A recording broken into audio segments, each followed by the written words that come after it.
With the release of Age of Empires 4, I wanted to go ahead, guys, because on this channel, we talk about the future of gaming. And one of those games that I want to talk about here in this first segment of the show is Age of Empires 5. I know it's really early, guys, and obviously we're very short on certain pieces of information and things of that nature, but I want to go ahead and talk about everything that we know so far about Age of Empires 5 and all the things that we'd like to see at this point in time with seeing what we know so far and of course what we've seen and played of Age of Empires 4 now that it's been released to the world. So let's get into it. So guys, in an article coming to us from the folks over at PC Games, Age of Empires 4 covers the same rough time period as Age of Empires 2 and will include several of the same civs, albeit there is a lot more asymmetry in their design now. As a way to relaunch the series for a new generation of gamers, it's an understandable choice given the runaway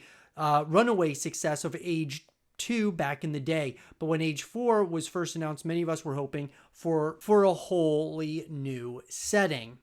So Empire Earth was a great RTS series that took Age of Empires' core mechanics and applied them to the era-spanning themes of civilization. Instead of being locked to a set group of eras like in the various AoE games, Empire Earth would start in prehistory and take you all the way through the near future. It was designed by Rick Goodman, who was one of the original designers on the first Age of Empires games. Rise of Nations was developed by Brian Reynolds of Civilization 2 and Alpha Centauri fame, and so despite looking like an Age of Empires style RTS, it specifically attempted to borrow ideas from things like Civilization and turn-based strategy games and convert them for use in real time. You could control any one of 18 nations, each with their own set of unique units, but like Civ, these entities are detached from the actual history with a lot of freedom over how you model your Civ over the course of a game. So Rise of Nations also spans the same time frame as Empire Earth and Civ from the dawn of man through to contemporary eras.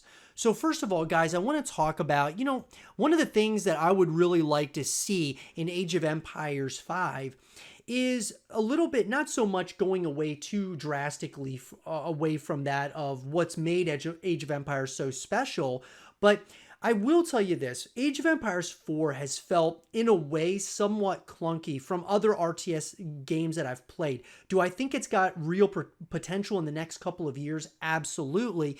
But I think when I compare Age of Empires 4 to what I believe is the greatest RTS ever created, that being StarCraft 2, it's just so fluid when we talk about just from, the response times and things of that nature when it comes to the units in StarCraft 2. And I would love to see Age of Empires 5 take some of the things that Blizzard has done so well with the StarCraft universe. Maybe you kind of narrow it down a little bit more than how many civilizations there are that you can play as and things of that nature. That would be kind of an interesting concept. I'm not saying bring it down to like 3 races like StarCraft has, but I think that they could really narrow that down somewhat, really start creating like more fluidity within the controls and such to make it just a real fluid experience, similar to like what we get with StarCraft. It's not even close when I kind of compare those things. Could it get better over time? Absolutely, but I would love to see Age of Empires 5 take more things from what Blizzard has done from their famous RTS titles.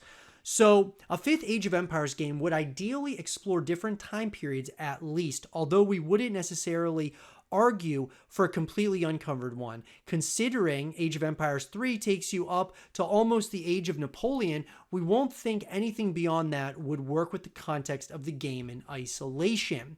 So, even Company of Heroes is thinking big with a brand new campaign mechanic in the 3rd game that ties everything together. Between that and the experiments done by Empire Earth and Rise of Nations, assuming none of this gets introduced into Age of Empires 4 via DLC, we'd want Age of Empires 5 to be more ambitious in what it offers beyond the meat and potato RTS mechanics.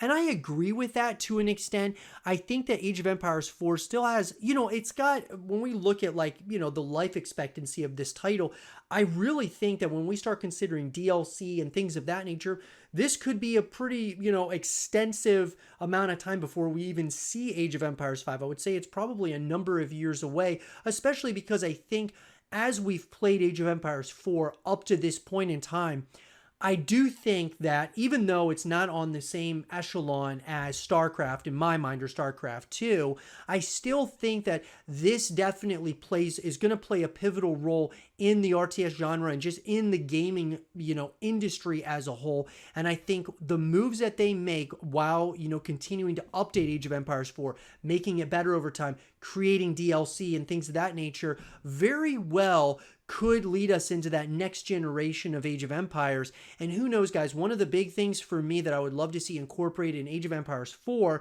but it may not be something in Age of Empires 4 that ends up happening, would be an esports scene for Age of Empires. I'd love to see that in 4 or 5. I think Age of Empires 5 would maybe be a great opportunity, the 5th game, to be able to really reveal the esports scene to the world. And what that would look like would be very interesting, guys, I think, to a lot of people seeing players at the highest level of Age of Empires. I think it could be something pretty special, and I'll definitely want to hear your guys' thoughts about that in the comment section down below. So more like StarCraft in slight ways. Obviously, we don't want them to go too far away from what Age of Empires is all about, simply based upon like the mechanics and things of that nature. But number 2, an esports scene would be something absolutely awesome in my opinion for Age of Empires. I think that's something that really builds a lot of narratives, and a lot of, obviously, the fan base grows based around a lot of esports titles out there. So that would be something really interesting as well. That being said though, guys, let me know what you guys want to see in Age of Empires 5. Do you think we're going to get an Age of Empires 5 anytime in the foreseeable future, or you think Age of Empires 4 is what we're going to have for the long withstanding future? Let me know what you guys think in the comment section down below. And for more Age of Empires 5 content and videos, stay here with Zero TV.